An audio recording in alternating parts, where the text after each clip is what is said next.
itu dan juga tidak memanfaatkan kasih karunia pemberian Allah itu dengan baik. Ini kenyataan dan saya sendiri saya alami dan saya dengar. Ya, hati-hati karena kita masih ada di dalam dunia yang tidak kudus dan banyak orang akan mengaku bahwa dia hamba Tuhan, tapi betul juga mesti teliti hamba Tuhan yang dipakai Allah betul-betul itu seperti apa. Dia akan berbeda dalam buah dan pelayanan. Nah, orang Yahudi mereka punya keanggotaan sebanyak 70 anggota, orang-orang yang disebut sebagai Sanhedrin, orang-orang pintar yang mampu untuk mengawasi, meneliti, menangani siapapun yang dicurigai sebagai nabi palsu. Ya. Dan itu mereka akan bertindak hukum bagi dia yang mengaku hamba Tuhan tapi tidak melakukan tugas panggilan iman itu sebagai hamba Tuhan dengan baik. Nikodemus datang kepada Yesus pada malam hari. Ya, tadi potong baca dalam firman bilang malam hari. Nah, mungkin sebagai tanda penjagaan diri. Tetapi dia juga cukup rendah hati untuk datang pada Yesus. Kalau orang anggap dia sendiri pintar, apalagi anggota Sanhedrin itu, belum tentu dia mau datang pada Yesus. Kalau dia pikir beta su pintar, susah dengan Tuhan Yesus mau bikin apa? Tapi justru di sini kita melihat bahwa Nikodemus, walaupun dia adalah seorang anggota Sanhedrin, tapi dia memiliki kerendahan hati dan mau datang pada Yesus. Alasan lain adalah karena menurut para nabi waktu yang paling baik mempelajari hukum adalah waktu malam hari. Iya. Mereka punya pemahaman khusus bahwa kalau mau belajar tentang hukum, budaya, adat, maka di pun waktu yang paling bagus itu adalah di malam hari. Karena itu Nikodemus datang bertemu Tuhan pada waktu malam. Nah, ketika seorang ada di dalam keadaan tenang, tak terganggu, dan itu Nikodemus datang pada malam hari karena dia ingin bertemu dengan Yesus secara pribadi dan tak diganggu oleh siapapun. Artinya dia mau punya waktu tersendiri, waktu khusus untuk dia bisa bertemu dengan Yesus dan mereka bisa bercakap-cakap tentang hukum Taurat, adat istiadat orang Yahudi dan lain sebagainya. Bapak Ibu saudara-saudara, di sini kita melihat bahwa ketika Nikodemus datang kepada Yesus, ia berkata bahwa setiap orang tidak bisa menghindarkan diri dari kesan yang hebat karena tanda-tanda serta keajaiban yang Yesus lakukan. Lalu kemudian Yesus jawab bahwa yang penting bukanlah tanda dan keajaiban, tetapi yang penting adalah adanya sesuatu perubahan di dalam hidup batiniah seseorang. Sedemikian rupa sehingga perubahan itu bisa disebut sebagai kelahiran kembali. Jadi bukan persoalan tanda-tanda dan keajaiban, tetapi yang dipersoalkan adalah bagaimana dia bisa mengalami perubahan di dalam kehidupannya. Dan perubahan itu yang membuat dia bisa menampilkan kalau dia adalah anak Tuhan yang hidup di dalam pengenalan, hidup takut akan Tuhan. Karena dia sudah mengalami perubahan sikap hidup yang sesuai dengan kehendak Allah. Ya. Nah, Bapak Ibu saudara-saudara, ketika Yesus mengatakan bahwa orang harus dilahirkan kembali, Nikodemus salah mengertinya. Kesalahan pengertiannya Nikodemus itu terjadi oleh karena bahasa Yunani yang diterjemahkan kembali. Nah, bahasa Yunani yang diterjemahkan kembali mempunyai 3 arti. Arti yang pertama itu dari kata semula, benar-benar radikal. Arti yang kedua dapat juga berarti lagi dalam arti untuk kedua kalinya. Jadi ada arti yang pertama itu benar-benar atau radikal, dan arti yang kedua itu dari semula, dan kemudian arti yang ketiga itu dari Allah. Ya, maka diartikan yaitu ungkapannya dilahirkan kembali. Jadi pikir, oh betul sudah dewasa besar begini, untuk masuk kembali di rahim ibu untuk dilahirkan kembali kok? Dan bukan itu. Maksudnya adalah kita harus mengalami perubahan di dalam Yesus. Ya, perubahan yang sungguh-sungguh, karena kita telah menerima Yesus Kristus dalam hidup ini. Karena itu kita harus meneladani teladannya dalam hidup. Itu yang disebut lahir kembali. Artinya bahwa segala sikap hidup kita yang tidak berkenan kepada Allah dalam kehendaknya, itu yang dirubah. Gitu. Bapak Ibu pasti ingat atau mungkin pernah lihat kepompong. Lihat kupu-kupu. Nah, kupu-kupu itu begitu cantik, begitu indah, dari mana? Prosesnya adalah dari kepompong, ular. Yang kau lihat, saya kau sejiji takut geli. Malah bisa-bisa kau teriak lompat karena geli dengan ular. Nah, kepompong itu ular. Tapi dari ular yang begitu jelek, menggelikan, menakutkan, lama-kelamaan dalam proses perubahan itu, dia menjadi seekor kupu-kupu yang indah dan cantik. Lalu kita mulai tanganga, hai, itu kupu-kupu kok gagal lah. Itu mungkin kupu-kupu tahun 2022. Dia beda nah. Lalu ada yang bilang, itu tanda-tanda. Mulai kaitkan sudah dengan warna kupu-kupu yang baru ini dengan tahun 2022 di pembawaan seperti apa dan lain. Sonebon. Kupu-kupu begitu cantik, begitu indah karena dia mengalami proses perubahan yang cukup panjang. Ya. Dari kepompong pergi di kupu-kupu sonde gampang. Proses yang cukup panjang. Tapi karena dia sabar, dia bertahan, dia mau jadi kupu-kupu yang cantik, indah, supaya dikagumi banyak orang. Dia bertahan dalam proses itu dan akhirnya jadi kupu-kupu yang indah dan cantik. Nah, begitulah sikap hidup kita sebagai manusia yang sudah mengenal Allah juga harus mengalami perubahan. Perubahan di dalam Tuhan.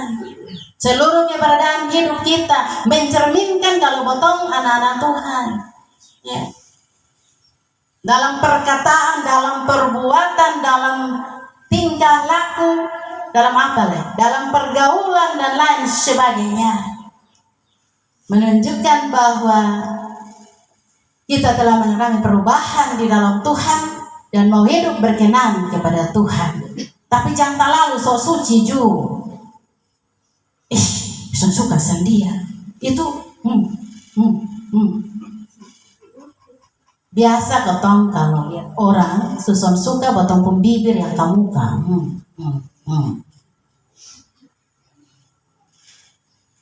Dan kotong son modeka dia karena dia son pernah persekutuan doa nah. Dia bukan orang persekutuan, jadi sama berkawan dengan dia. Jangan. Ada yang terlalu, minta maaf, ada yang terlalu sok suci sampai harus membeda-bedakan teman, membeda-bedakan saudara.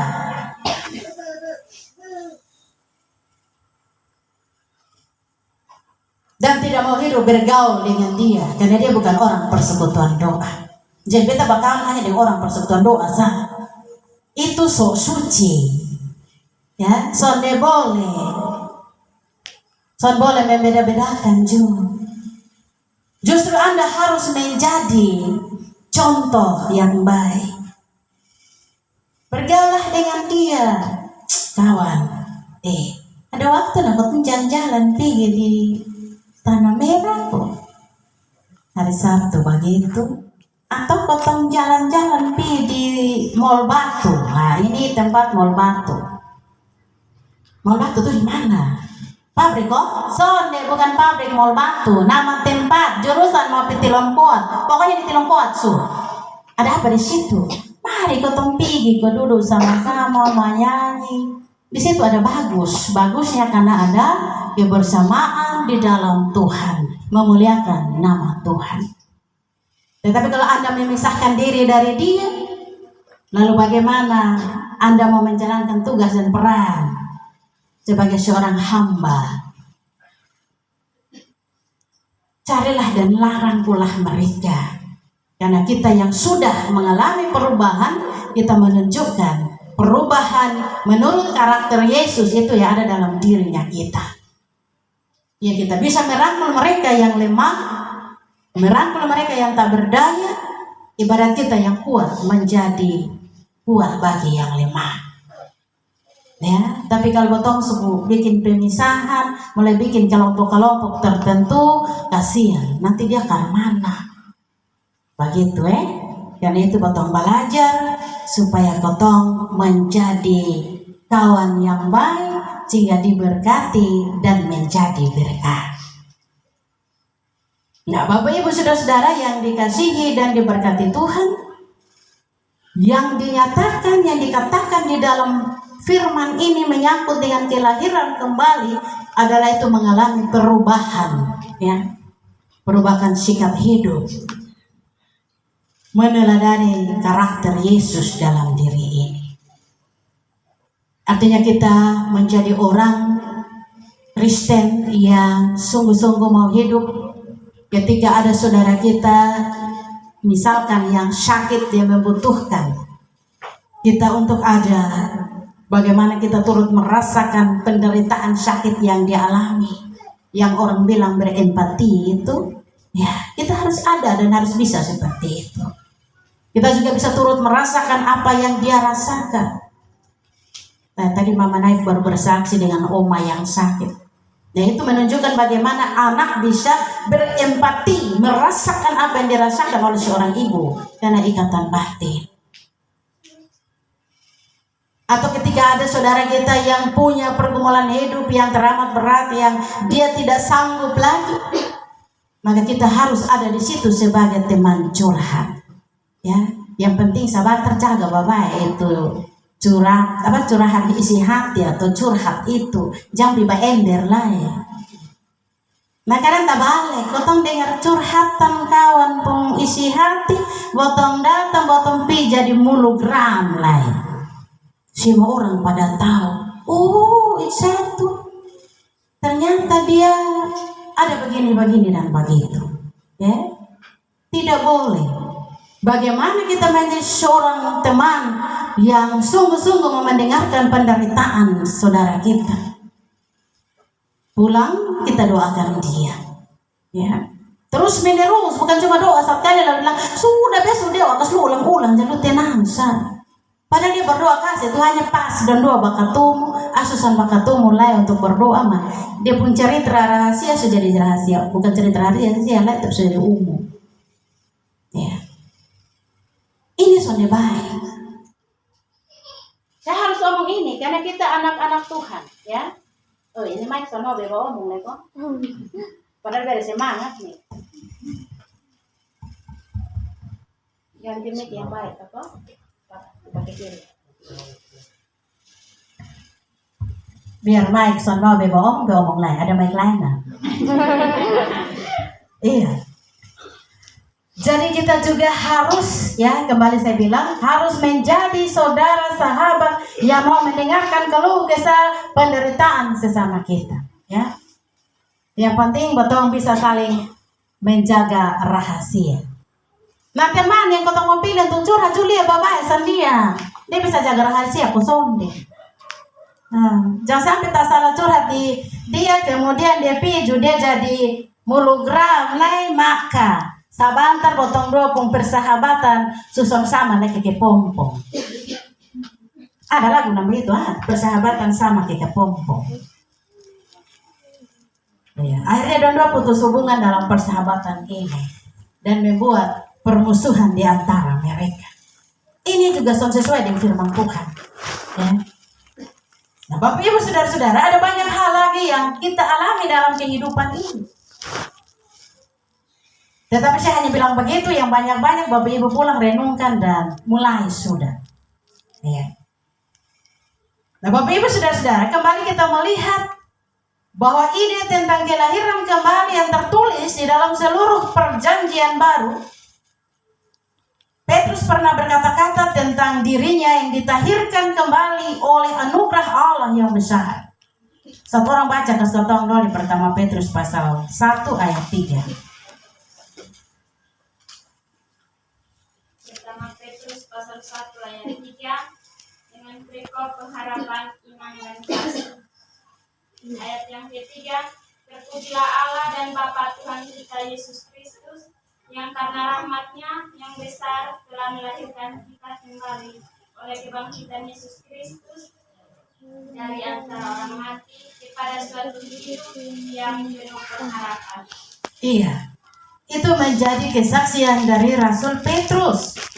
Dia menyatakan bahwa dia dilahirkan kembali itu karena anugerah Allah. Ya, anugerah Allah yang besar.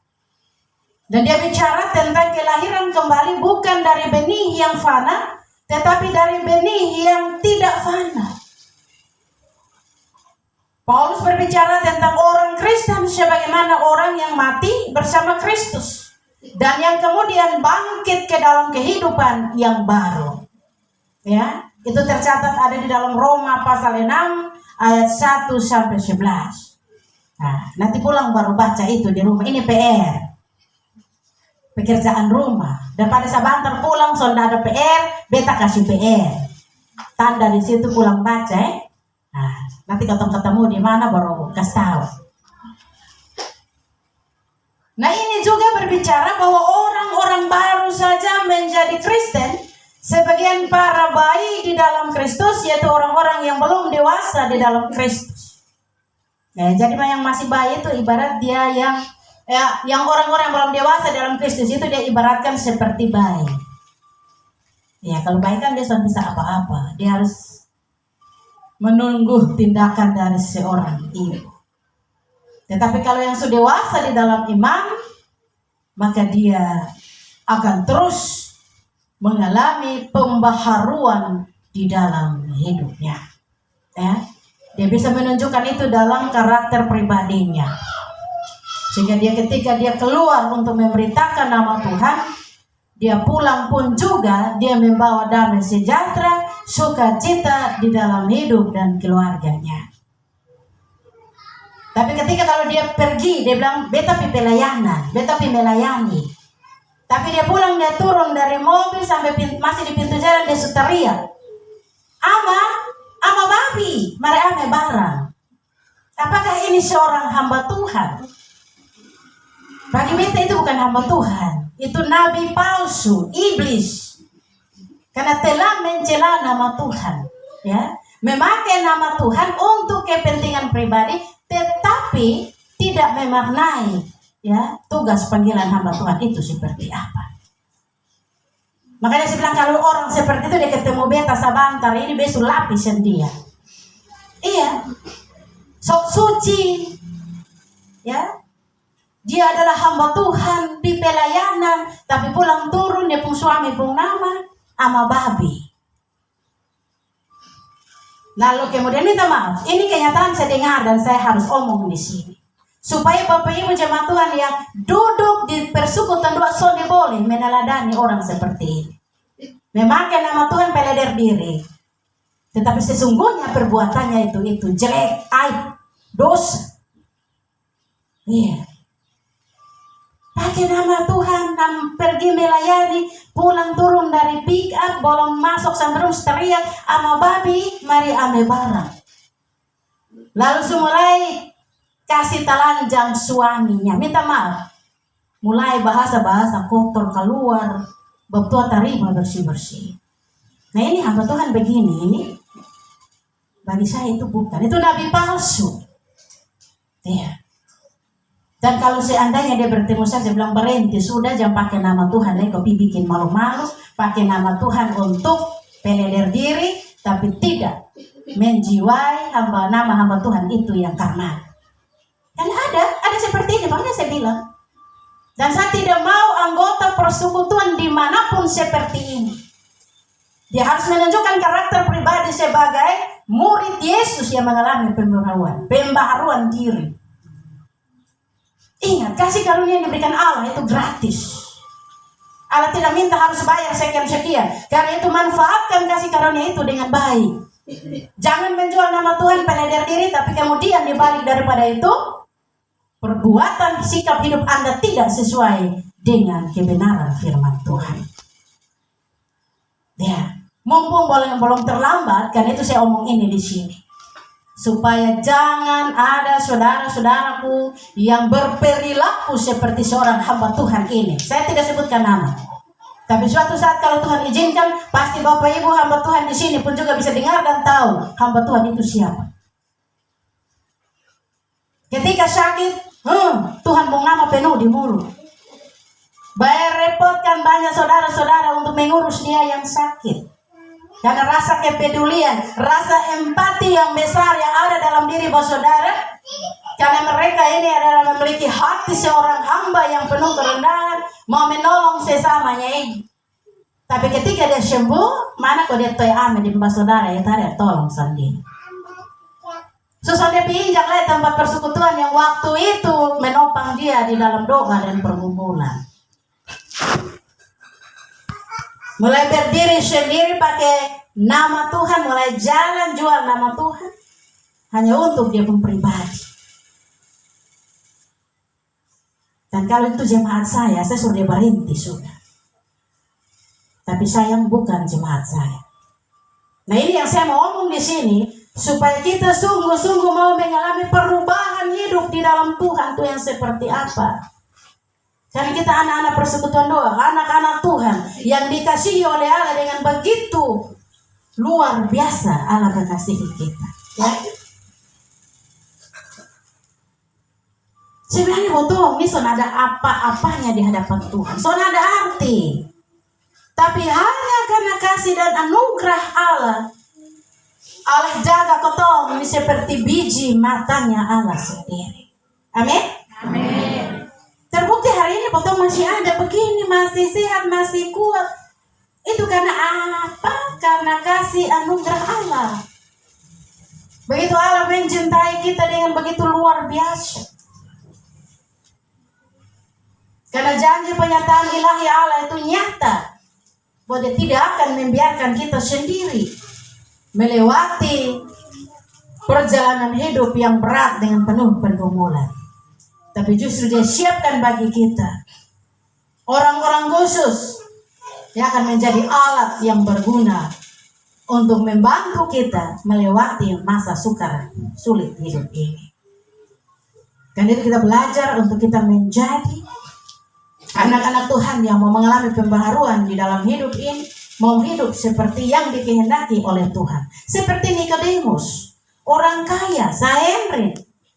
Apa yang kurang dalam diri dia?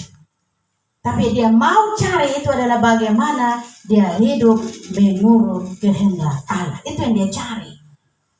Tapi kalau orang kaya mana dia mau cari ini? Dia punya semua, jadi dia akan tinggal menikmati. Tapi apakah kekayaan itu menjamin bahwa dia hidup sejahtera, hidup damai? Belum tentu. Karena itu orang kaya dong ini banyak sakit karena apa? Kurang istirahat, kurang tidur. Karena apa? Karena dia pikir dia punya harta dong. Dia pikir, ini untuk masuk, ini kira-kira bagus berpenghasilan berapa? Ini anak gua kalau masuk habis proyek, yang tahu dia bagus beta berapa. Jadi karena dia banyak pikir dia punya harta, dia kurang istirahat, akhirnya dia banyak sakit. Nah, sakit. Siapa bilang orang kaya son sakit? Sakit malah lebih banyak dari botong yang son kaya ini. Karena apa? Kan botong yang son kaya ini, botong mau pikir apa? Tidur seduh, makan banyak. Biar nasi kosong kok atau jagung kosong ju lapis pi. Penting ame marungga sudah. Iya. Makan banyak, tidur seduh, bangun, urus dalam rumah, ais pisau, pikir pulang selesai. Hitung tanggal 1 EBP terima pensiun. Biar pensiun sudah berapa ju? Sudah cita. Karena beta makan dari beta pung roti sendiri.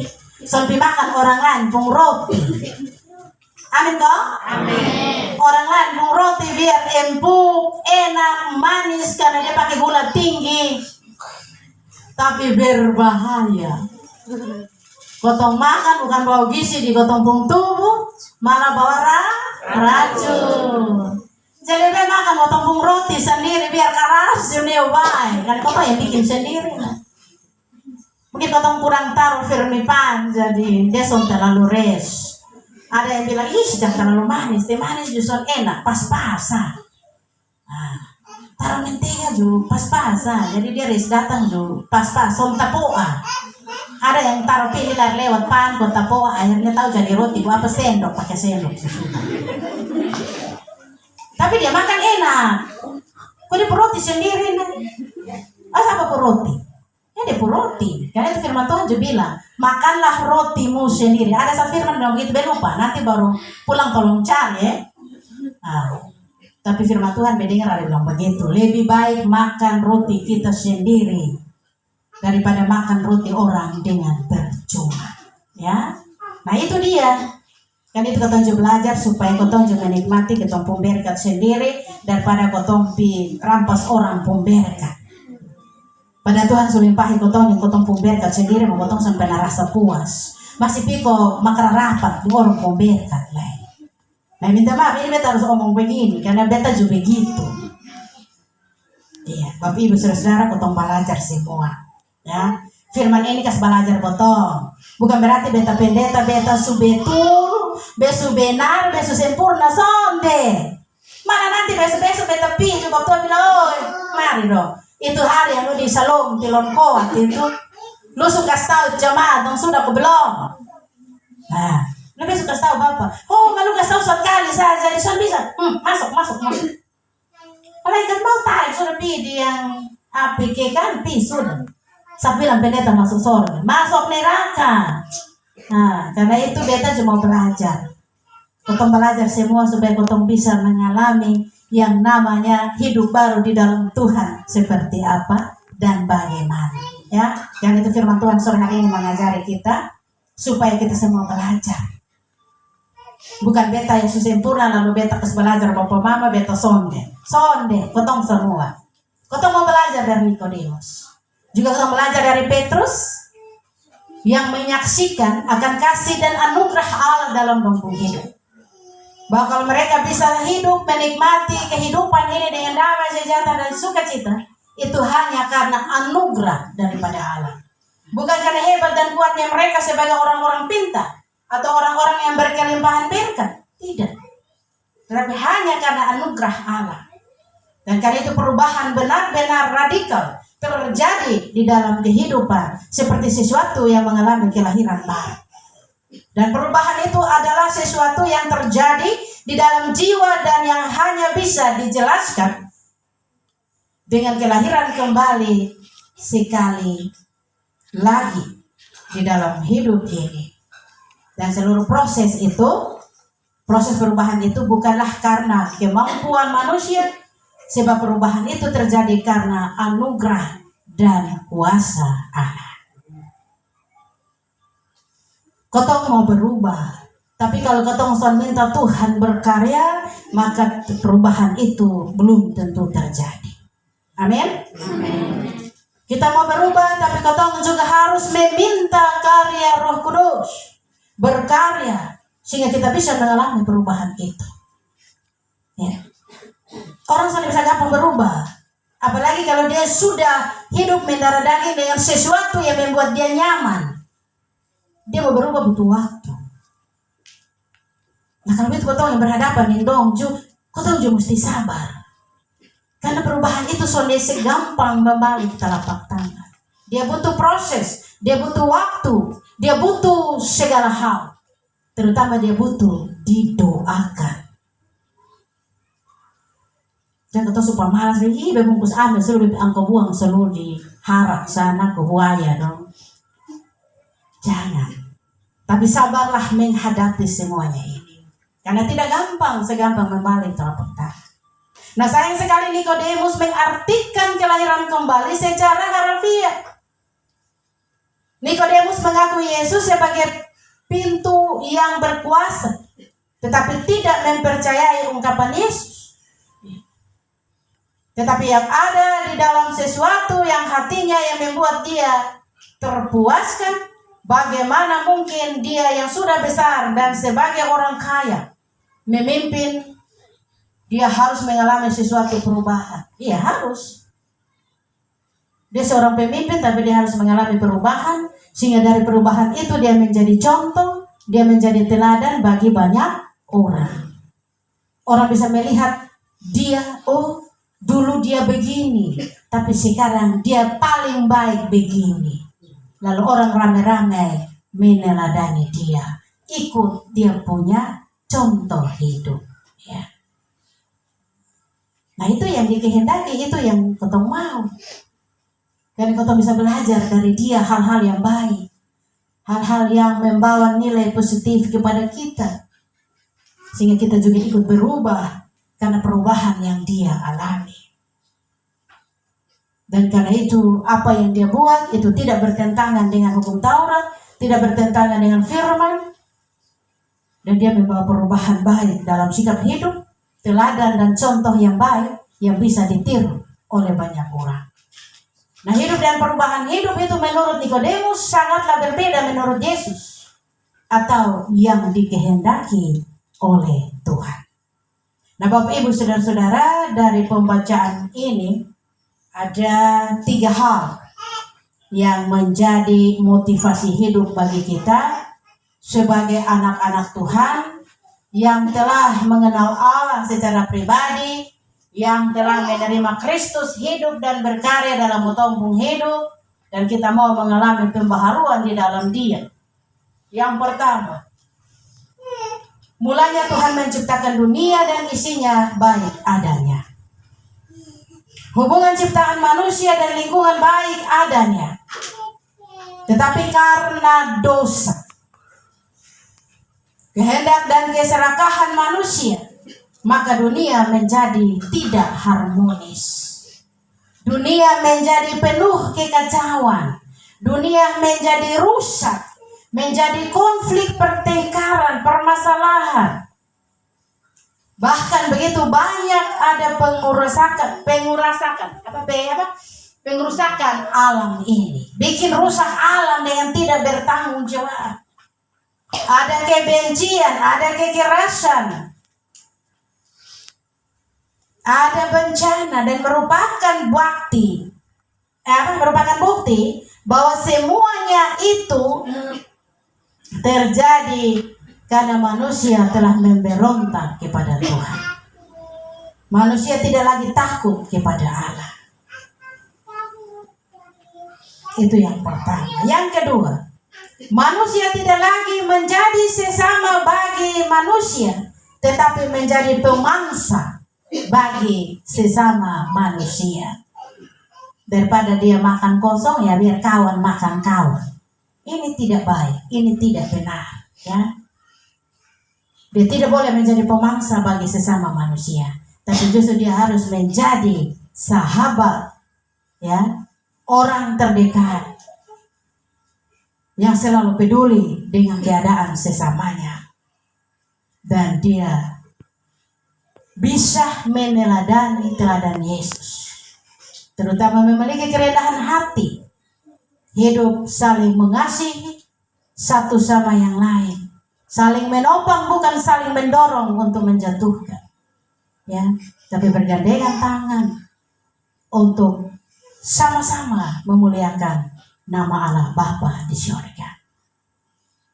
Yang terakhir, yang ketiga, semua yang mulanya berdamai sejahtera sekarang kurang berdamai sejahtera Karena Yesus datang ke dalam dunia untuk membawa damai sejahtera. Kebangkitan Yesus memproklamirkan bahwa ada kehidupan, ada harapan hidup dalam damai sejahtera itu. Masalahnya adalah, maukah manusia menerima dan juga menghayati kehidupan dan pengharapan di dalam Tuhan ataukah tidak? Pilihan keputusan itu ada pada Kotong. Kotong yang memutuskan mau pilih yang mana, lalu kemudian melakukan yang mana. Saya percaya bahwa firman Tuhan menolong kita, Roh Kudus menuntun kita, dengan hikmat Tuhan kita mampu untuk mengambil sebuah keputusan yang benar. Keputusan sebagai anak-anak Tuhan yang akan menjalani hidup di dalam dunia dengan mengalami perubahan hidup di dalam Tuhan Yesus. Percaya bahwa penyertaan Tuhan bagi kita di dalam tahun yang baru itu akan menjadi nyata. Dan kita terus berpengharapan akan hari esok yang nyata dan pasti, dan terus membawa kita kepada hidup yang damai, hidup yang sukacita. Karena janji penyataan ilahi itu nyata dan benar, bahwa Dia terus menyertai kita kini dan selamanya. Amin. Karena pas di sana justru baterai. Iya.